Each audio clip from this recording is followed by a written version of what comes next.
سندھ کے نامور گلوکار ماسٹر منظور کی آج دوسری برسی منائی جا رہی ہے۔ ماسٹر منظور نے نہایت کم وقت میں ترقی کی سیڑھیوں کو عبور کرتے ہوئے عوامی پذیرائی حاصل کی۔ ماسٹر منظور کو 2 سال قبل قتل کیا گیا، جن کے قتل کی آج بھی آزادانہ تحقیقات مکمل نہیں ہو سکی۔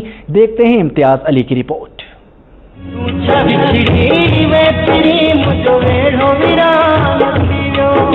سندھ کی گلی گلی نگر نگر میں گونجنے والی آواز کو پچھلے 2 سال کا عرصہ گزر گیا ہے، مگر آج بھی سندھ کی عوام کے دلوں پر ماسٹر منظور کی آواز اور گیت راج کر رہے ہیں۔ بہت اچھا انسان تھا، اس کا آواز ابھی تک گونج رہا ہے ہر جگہ پر۔ لاڑکانہ شہر سے اپنی فنی زندگی کے سفر کا آغاز کرنے والے ماسٹر منظور نے اپنی آواز کے جادو سے بہت سے نامور گیت گائے جو آج بھی ہمیں جا بجا سننے کو ملتے ہیں، مگر یہ آواز خاندانی تنازع کی بھینٹ چڑھ کر ہمیشہ کے لیے خاموش ہو گئی۔ ماسٹر منظور کے قتل کو 2 سال کا عرصہ گزر جانے کے باوجود پولیس تاحال قاتلوں کا سراغ لگانے میں ناکام ہے اور مقتول کے بچے اور چاہنے والے آج بھی ماسٹر منظور کی یاد میں غمزدہ ہیں۔ ماسٹر منظور تو اب ہم میں نہیں رہے، مگر ان کی یادیں ہمیشہ ہمارے دلوں میں بسی رہیں گی۔